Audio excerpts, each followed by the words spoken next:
ओडिशा स्वाभिमान फाउंडेशन पक्षर सरपंच नीलांचल साहू नेतृत्व में वृक्षरोपण अवसर में एक साधारण बैठक अनुष्ठित। हिंजिलिकाटू ब्लॉक सारू ग्राम पंचायतर पंचायत कार्यालय परिसर में ओडिशा स्वाभिमान फाउंडेशन पक्षर सरपंच नीलांचल साहू नेतृत्व में वृक्षरोपण अवसर में एक साधारण बैठक अनुष्ठित हो जाइछि। एही बैठक रे पंचायतर शताधिक महिला और पुरुष अंशग्रहण करथिले। परिवेशर संतुलन रक्षा करने सह आगामी पीढ़ी को एक सुस्थ वातावरण जोगाई देवा लक्ष्य रे आगे आसीछि ओडिशा स्वाभिमान फाउंडेशन। संगठन पक्षर वृक्षरोपण उपरे समाज को एक बड़ वार्ता दिया जाइछि। एही कार्यक्रम रे मुख्य अतिथि भावे ओडिशा स्वाभिमान फाउंडेशन रो सभापति अंबिका प्रसाद पंडा जोग देइथिले। सेहीपरि सभा मंच को युव बीजेडी नेता मनोज कुमार सबात परिचालना करने सह गछ ही आमर प्रकृत बंधु एवं प्रति प्राणीर जीवन रक्षा करने पाई वृक्षरोपण अत्यंत जरूरी बोली कहिथिले। एहा सह कंचुडू महंत हरिहर दास मुख्य वक्ता भावे जोगदेई ग्रामवासी को गछ लगाइबा सह तार सुरक्षा करने को आह्वान देइथिले। एही महत् कार्यक्रम को सफल करने पाई हिंजिलिकाटू ब्लॉक रो उपाध्यक्ष सुनील गंतायत, सरपंच कृष्ण चंद्र भौल, अमर बरड, गणपति साहू, पुरोहित शरद चंद्र षडंगी, कृष्ण नीला नाटक सभापति जी हरिबंधु मंचासीन थिले। सारू ग्रामर बहु संख्यारे महिला और पुरुष और युवक माने मध्य आगे आसीथिले। समस्ते मिसी ओडिशा स्वाभिमान फाउंडेशन तरफरु पंचायत कार्यालय ठारू शोभा यात्रा रे बाहरी निकटस्थ एक बंध निकटरे विभिन्न किसमर 200 रु ऊर्ध्व गछ लगाइबा सह एहार जत्न नेबाकू संकल्प करथिले। परिचय हला अंबिका प्रसाद पंडा, मो घर सारगड़ ब्लॉक करडाकना। स्वाभिमान ओडिशा फाउंडेशन रो मो प्रतिष्ठाता। आरो लक्ष्य उद्देश्य कोन आज्ञा कार्यक्रम देखन आज्ञा एटा गोटे सामाजिक संगठन। आमे समग्र ओडिशा रे बुली बुली समाज मंगल काम करूछु।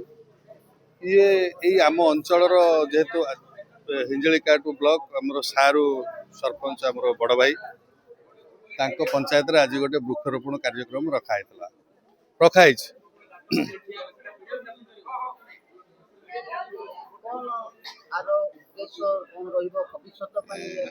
उद्देश्य देखो वृक्षरोपण किसी उद्देश्य अच्छे। आम संगठन उद्देश्य है महत् काम करवा, समाज को जोड़वा, समाज मुख्य स्रोत को आनिबा, विभिन्न माने युववर्ग कहतु कि आमर महिला कहतु समाज तल स्तर रे थिबा लोक माने केमती आमे सरकार को विभिन्न कार्यक्रम सूचना पाई पार नाहंती, सुविधा उठे पार नाहंती, ताको अवेयरनेस करैबा, लोके केमती स्वावलंबी हेबे ताको अवेयरनेस करैबा, लोक केमती स्वाभिमानी हेबे। मुख्य उद्देश्य हला आम ओडिशा रो ओडिशावासी ओडिया भाई मान केमती स्वाभिमानी हेबे। आम भाई माने यथेष्ट स्वाभिमानी थिले कोन ना कोडी टिके आमको कमी अनुभव हला, तेणु करी आमे तार अवेयरनेस क्रिएट करिया पई आमे ए गोटे छोटिया प्रयास जारी रखु। अच्छा मां पई गछ किए आज्ञा आर तात्पर्य कोन मां को काई निया गछ सहित देखो आमे गछ मध्य माँ को भली माँ जेमती आपणकर छुआ लालन पालन करे, छुआर दायित्व निये, छुआर भविष्य चिंता करे, छुआर सुस्थ स्वास्थ्य कामना करे, चिंता करे, सेमिति गोटे वृक्ष मध्य माँ ठू किसी कम नुह।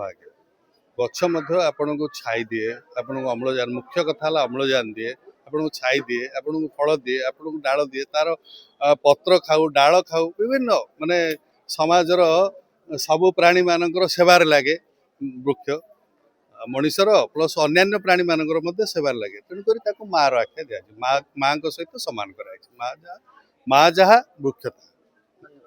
जय जगन्नाथ। मु नीलांचल साहू, हिंजिली ब्लॉक सारू ग्राम सरपंच। पंचायत रे कोन आगे कार्यक्रम आज आमर वृक्षरोपण कार्यक्रम आम सारू ग्राम रखीलु। आमर मुख्य उद्देश्य है आमर जो स्वाभिमानी ओडिशा फाउंडेशन तरफ सारू ग्राम गोटे वृक्षरोपण कार्यक्रम करवा तेणुक मु अंबिका भाई को धन्यवाद देउची जो मनते हो बा जो सत्य हो जो ताकर कहवा अनुजाई आज आम सारू ग्राम गोटे वृक्षरोपण कार्यक्रम रखिलु द्वारा आम धरती माँ को गोटे छुआ गछ बल आम दौचु जहा द्वारा जो माँ जो परी शिशु को स्तनपान कराए से भली आमतिकी गछटीए ऑक्सीजन दिए एणु आमे आज प्रत्येक ग्रामवासी मिसी भाई भौणी मिसी आमे प्रत्येक जड़े जड़े गोटे वृक्षरोपण कार्यक्रम द्वारा आमे गछ गछ को लालन पालन करूँ ताहा द्वारा आमे उपकृत हेबू एणुकरी मु समस्त को धन्यवाद देउची मो मीडिया भाई मानन को मध्य धन्यवाद देउची जो ताके आम साथी रे रही आमर उत्साहवर्धन करछंती एणुकरी समस्त को धन्यवाद। जय जगन्नाथ वंदे उत्कल जननी।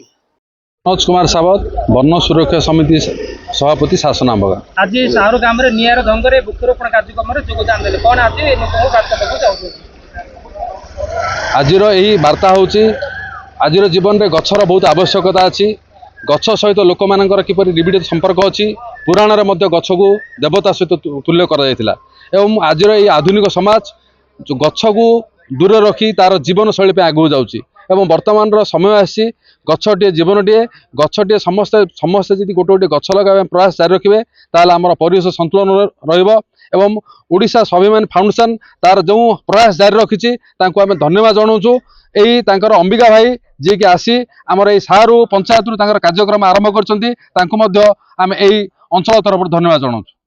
गंजाम जिला क्राइम प्रतिनिधि संदेश कुमार साहू रिपोर्ट ओडिशा दर्पण न्यूज।